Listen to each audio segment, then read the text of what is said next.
For more than 50 years, the Ford Mustang has epitomized American sports car design. It's starred in films and been driven by film stars. It's built up a reputation as a rapid road car and a true racing machine. It's also been, for many people, the stuff of motoring dreams. This is the very latest Ford Mustang. It has a 2.3 Ecoboost turbocharged engine, and in many ways, it's a real break from tradition. Traditionally, the heart of any American muscle car has been a big, loud and thirsty V8, so the notion of a Mustang powered by a four-cylinder engine is a surprising break from that tradition. But the world has changed dramatically since the days of the original 1960s Mustang. Today, the emphasis is on efficiency, fuel economy and reduced exhaust emissions. So what we have here is a new age Mustang, as mindful of the environment as it is of living up to the expectations of its illustrious nameplate. This latest Mustang captures the essence of the nameplate more succinctly than any of its predecessors. It looks mean and menacing thanks to that low roofline and the wide tracks. And boy, does it turn heads. Not all Mustangs have been created equal over the nameplate's half-century history. The original 1965 Fastback remains one of the prettiest, but some of the later models were downright ugly. Fortunately, the latest generation Mustang draws its aesthetic inspiration from the early cars. The shape is pared down and instantly recognizable, even though it's been reinterpreted in a 21st century context. If anything, the only disappointment is the sheer bulk of the car, which almost goes against its sports car ambitions, but serves to emphasize its commanding street presence. However, don't expect an equally capacious interior. The cockpit of the Mustang is almost too snug for such a big car. You sit low and deep in these high back bucket seats. Ahead of you, a thick-rimmed but rather big steering wheel that nicely frames the analog instruments. There's a certain back-to-the-future nostalgia about the treatment here that does add authenticity to the overall feel of the car, but I have to say I'm not so sure about some of these shiny bits. There's a lot of pseudochrome and even more plastic here, even though it's quite convincingly presented. But compared to European sports cars, it all looks a little brash and larger than life, which of course is perfectly in line with the Mustang's overall character.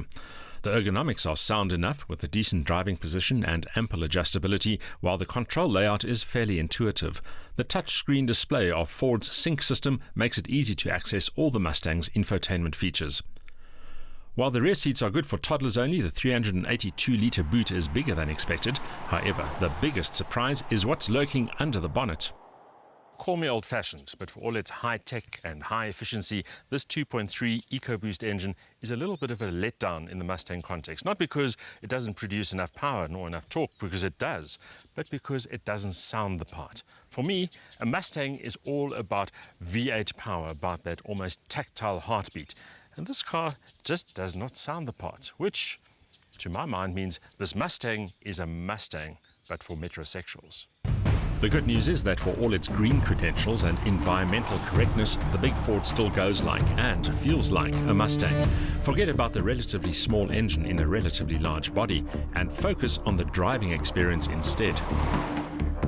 To enjoy this Mustang to the max, you have to drive it to the max. In the absence of that V8 soundtrack, the best you can do is set it to race mode, which gives it a slightly throatier roar and also sharpens the responses.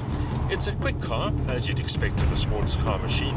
0 to 100, not exactly in the Super League at 5.7 seconds, top speed 237 kilometers an hour. But the main thing about this car is it does really feel like a Mustang. It feels like an American muscle car, and that's mission accomplished.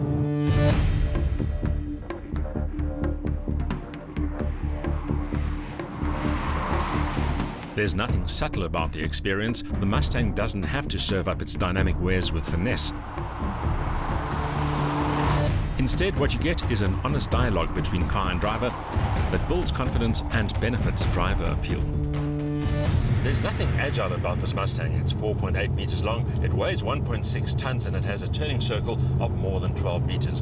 But it feels the American muscle car part. The steering is meaty, the throttle needs to be stamped on, the clutch pedal will exercise your left leg, and as far as the gear shift's concerned, a little bit notchy and quite hefty.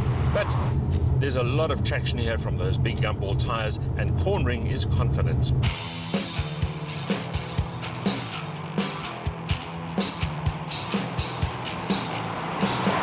The ride quality is good by sports car standards, offering the kind of damping that manages to iron out the bumps and dips, yet never compromises overall confident control. There's very little in the way of body roll, and even undulating country roads couldn't unsettle the Mustang's composure. There's lots to like about this new generation Mustang. It goes like the clappers, it looks fantastic, and it doesn't intimidate the driver even though it's hugely entertaining to pilot. It lacks, however, something that's the real growl of a V8. And as much as this 2.3 Ecoboost is a viable and, in fact, effective alternative, I really do miss that V8 soundtrack.